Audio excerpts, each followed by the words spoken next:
Hey, how are you today? This is Josh Patrick, and you're at Cracking the Cashflow Code. And today, my guest is Anna Lundberg, and Anna is the author of a book, and she is the founder of One Step Outside. And instead of me going on with an introduction, which I'm going to completely blow, we're going to bring Anna on. So, Anna, how are you today? Hi, Josh. I'm really well, thank you. Thank you for having me. My pleasure. So, Anna, my first question is, and you're an expert I mean, you left your corporate job at Procter and Gamble. You went and did your own thing. Didn't have a good path at Procter and Gamble, and you help business owners sort of do what they want to do in their business. Am I correct in that? Yeah, I like that. It's a simple way of describing it. Absolutely. Okay, so what if they're not doing what they want to do after they have a conversation with you? What's the next step? Because I actually believe that there's a lot of business owners, a lot of blue collar business owners who walk in my office. They tell me they have to sell their company. They say when, they say yesterday. And the reason they want to sell their company is they're burned out, they're bored, Mm. they're not doing what they want to do. So if you have someone like that walk into a conversation with you, what do you tell them? Or what do you ask them? That's a great clarification there. And I think that's such an interesting insight that you have. I work with people maybe who are early on in the journey, but it's, of course, the case that people can have been working for a long time and as you say, find that they're burning out. They thought they had this great idea and maybe it's even financially successful and so on. But they wake up one day and realize, you know what, oh, this isn't actually bringing me the meaningful success. It's not working with my personal priorities, my family situation, whatever it is. So I think the biggest thing to avoid is to rush into something else. I think if they come in and say, I've got to sell now and I want to do this other thing, I think that's where you need to sort of hit the pause button and take some time to reflect and really take a step back and understand, okay, what is it? What are the sort of push reasons for why you want to leave what you're doing now? And then what are the pull reasons? So what are the things you're trying to escape to? And that can be quite frustrating for people because they want to take action really quickly. But the last thing you want to do is rush into something else, invest time and money in another business idea, or, you know, throw out lots of CVs and apply for jobs. And then a few months or years down the line, you're again waking up, you know, unhappy in that job. So for me, the biggest first step, the biggest next step is to really allow yourself that exploration, especially if you've been working and burning out for 10, 20 or more years. You really need to give yourself that time. Ideally travel, obviously right now that's not so possible, but if you can read, take a course, take a break, take a bath, whatever it is you need to do, but just explore, you know, really reflect on what is important to you, your values, really the priorities in your life and where you see yourself in the next few years and even decades, depending on obviously So, your age and where you are. So really the exploration, taking that time to reflect before rushing into action. So you just said something which I found interesting. I want to clarify a little bit more. What do you mean by push or pull? Yeah, so I mean, for a lot of us, and you know, I work, and you mentioned my book, Leaving the Corporate 9 to 5. A lot of people are leaving the corporate job. So for me as well, you know, I was in that. I felt like I was on a bit of a conveyor belt. It was a great job, and I was earning well, and so on. But there was a disconnect with what I wanted to be doing, a bit like the people you described, just that I was working for somebody else. And I think in that situation, a lot of us have the push reason, which is the reason why we don't want to do this. So I know that this is not what I want to do. So it might be a toxic culture, it might be the long commute or the working hours, you're not making enough money, or you are making lots of money but you feel like that's not, you know, the most meaningful value to you, and so on. So those are the push reasons, and a lot of people are very clear on what they don't want. But then when you begin to look at, but what are you actually escaping to? So what's pulling you? What's your vision? What are you actually trying to work towards? That's a bit harder, and that's where it's looking at sort of defining what does success look like for you. And again, that's we're looking at sort of, people often say things like freedom, and I want flexibility, I want autonomy, I want fulfillment, I want to leave a legacy in the world, I want to make a meaningful contribution, whatever that might be. So it's getting clear on both the things that you don't want, that you're leaving, but also importantly, what are you trying to move towards? Again, rather than just latching on to the next best thing that comes along. Well, a lot of people, who are been in business for 20, 30 years, when they say they want to leave their business, they really don't have a good sense of what they want to do next. And there's a term called seller's remorse, which comes in. In seller's remorse could be retirer's remorse. It could be I left my job and I'm sad about that. because you lose all your social contacts when that happens. So when I'm working with people, I always tell myself, okay, we're not going to help you avoid seller's remorse. We can help you manage it, but we can't help you avoid it. So when someone said, I like the idea of, the push and pull is that, you feel like you're being pushed because you're burned out, but the pull is where I think I want to spend some time. So somebody comes to you and they say, Anna, I really, I feel like I have to leave where I am right now. And then you say, well, what do you want to do? And they say, I don't know. What's your next move after that?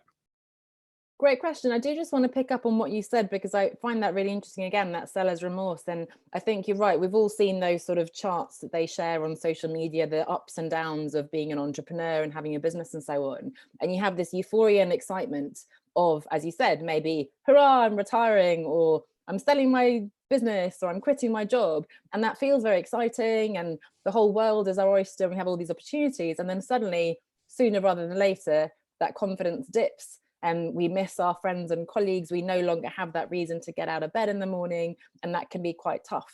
And if we're not careful, of course, that then either leads to perhaps even mental, health issues and so on, or again, we latch on to something just because, we don't know what we're doing, so we just need to do something. I miss the office, I'm going to launch myself back into a full-time job and so on. So I think having that sort of confidence and resilience, having the support system around you to know, as you said, you can't avoid this seller's remorse kind of feeling. It is going to happen, but know that you will get through it. And an image that I learned about years ago, we know the cliched image of the butterfly that emerges from the cocoon. I came across an article years ago that explained that process, the metamorphosis. And what actually happens, it's not that the larvae just sort of curls up and then ta-da, the next day it emerges as a beautiful butterfly. Actually, within the cocoon, it breaks down into sort of protein soup. So it's this really painful, disgusting process of breaking down into lots of different bits before it can then reconstitute itself and construct the beautiful wings and so on, and emerge as a butterfly. And I don't know about you, but that image really helped me to explain to clients, what, this might be quite painful. You're letting go of your entire identity as CEO, founder of your business, as a senior director in a big corporation, whatever it might be. And as much as you know that isn't what you want to do anymore, that is very difficult to turn your back on. So I think, as you said, one of the things is just to recognize this is going to be difficult, and to sort of stick with it and make sure we have the support system around ourselves, maybe mentors, coaches, whatever that might look like, just someone to talk to, and know that we're in it for the long haul, that we're sort of moving towards that future vision. So that's the first thing, I guess, recognizing it's going to be difficult. But again, the next step is to not rush things. It's very difficult if I say to you, okay, what is it exactly you want to do? And people tend to think they need to give a job description or have the exact business model. And that's not what it's about. For me, it's more the parameters. So it might be, these are the reasons why I've sold my business, or I'm selling my business now. So what are the things, again, that I don't want, and what are the things I do want? So is it that I only want to work 3 days a week? I don't want to travel. I do want to travel. I want to be able to work from home. I love being out and about with clients. So just understanding the parameters before you launch into defining exactly the next business you're going to launch and so on. And I think that sort of objectivity, in a way, appeals to a lot of us who have more sort of rational minds, having a bit of a list or a frame for assessing then all the different ideas and options you might be exploring. So I think one good step is to start to think about those personal criteria, practical things, also income, how much you want to be earning, Yep. locations, and So, all those so things. I just want to go back to something you were talking about before. You were talking about a butterfly. And I happen to be a certified financial transitionist. The woman who founded the Financial Transitionist Institute, Susan Bradley, has been using a butterfly for years as a metaphor for change. And the way she talks about it is there's 4 stages of transition, which is anticipation, where you're anticipating whatever the ending is. And for a business owner, it might be selling their business, and if it is, they're in anticipation for years and years and years and years. And then there's the ending. I actually sell my business. And then the passage is where, butterfly comes out of the cocoon, and it's a very, very messy process, which you talked about already. And passage is where seller's remorse happens, or retiree's remorse happens, or you lose something along that has a transition in your life. And it takes a long time as you're going through this messy process of figuring out who you're going to be and what you're going to be when you grow up, is the way I put it. And then there's the new normal. So you finally go through that.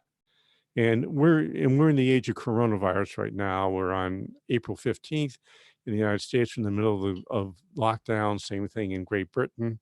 Hopefully, by the time this airs, we'll be out of that and we'll be wandering around the world again. But the truth is, it's going to be a different world than when we started. So those four stages we're living through right now. And the stage that we're in today is ending. We're not in passage yet. We don't know what the ending looks like. So until the ending becomes clear, we don't know where to go. And that's a challenge that all of us are facing. And you work with startups, and that's an ending, that's a challenge they have, is that they're in constant flux almost the first 5 years in business. So it's kind of an interesting thing. Do you have any thoughts about that?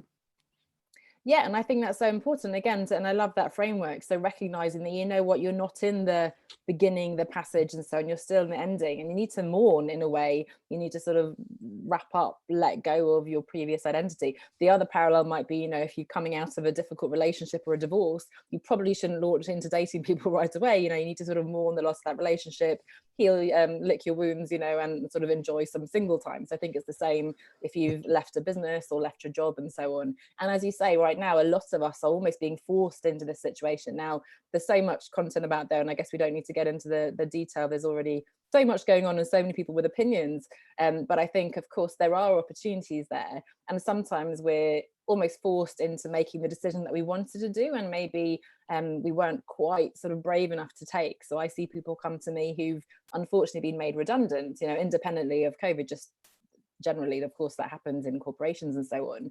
And sometimes they will say, you know what, I'm actually really glad because I wanted to leave, but I, couldn't quite make myself, couldn't quite push myself out of my comfort zone. So if you are in that situation, then maybe when you're ready, when you've, again, you've sort of mourned and you've had the venting your frustration, and this is so unfair because it is a horrible situation for so many of us and it's so difficult.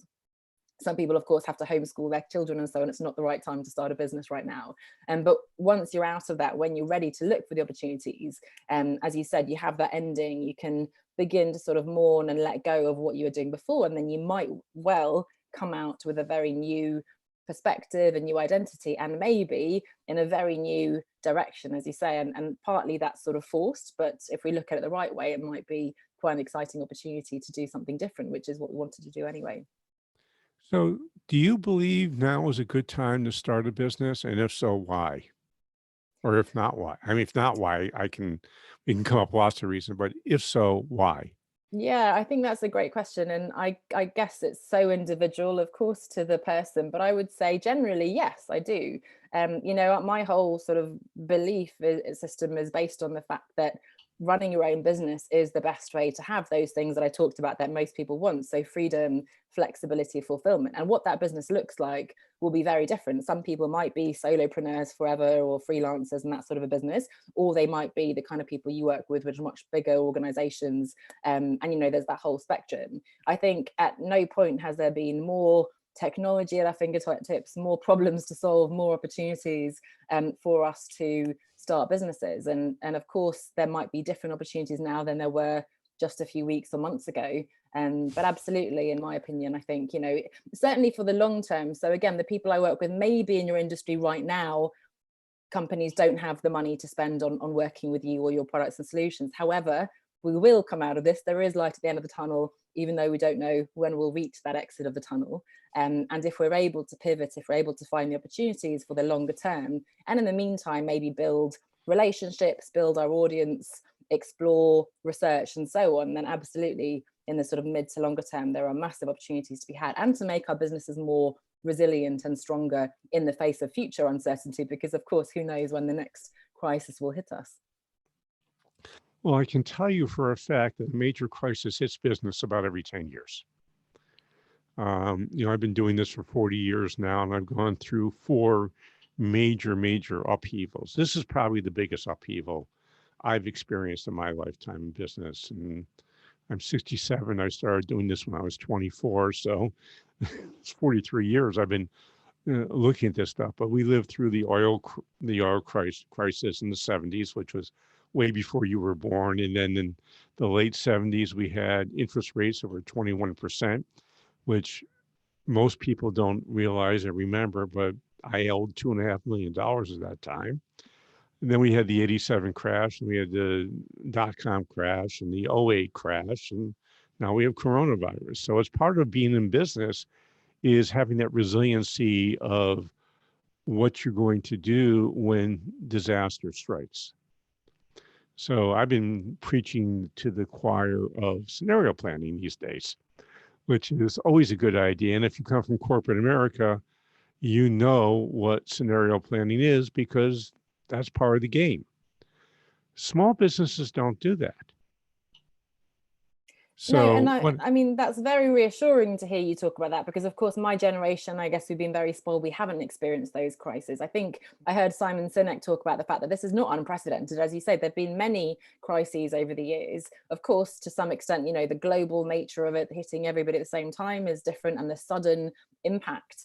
But even, you know, this disruption, I've done a lot of work consulting with different industries on the digital disruption that's happening. And of course, that's massive. And we only need to look at things, you know, companies like Blockbuster, Kodak, Nokia, all the usual suspects to see what happens when we don't respond. And I'm so glad you say that, because resilience, exactly this, you know, and again, on a smaller scale, the solopreneurs, freelancers, really looking at the business model and think about how to diversify, how to strengthen your business so it can withstand these types of shocks. So you're not dependent on just that one income stream. And as you say, unfortunately, small businesses, we tend, especially if you're a solopreneur, you're only one person, you know, how are you supposed to be able to do these things? But now perhaps we're being forced into doing so. And that's a really good thing for making our business come out stronger from this than it was before. So the thing that comes up to me as we're talking about this is a lot of small experiments. Mm. You know, if I'm going to be in business and if I'm new in business or my business has just been blown apart because I can't do what I've normally done before, it's time to go to fail fast, fail cheap, Mm. which means you do small experiments. And if they work, great, but most of them don't. So you have to kind of move on to the next. Now, there's a thing in behavioral economics called sunk costs. And sunk cost is a principle where the more effort you put into something, the less opportunity you're going to have to move away from it when it doesn't work out. So instead of spending years to plan your new business you're going to launch, start it, see what happens.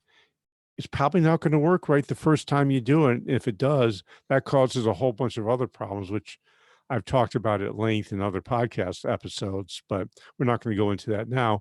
But the truth is, what you start with, you're going to have to pivot and you have to pivot and you're going to have to pivot and you're going to have to pivot.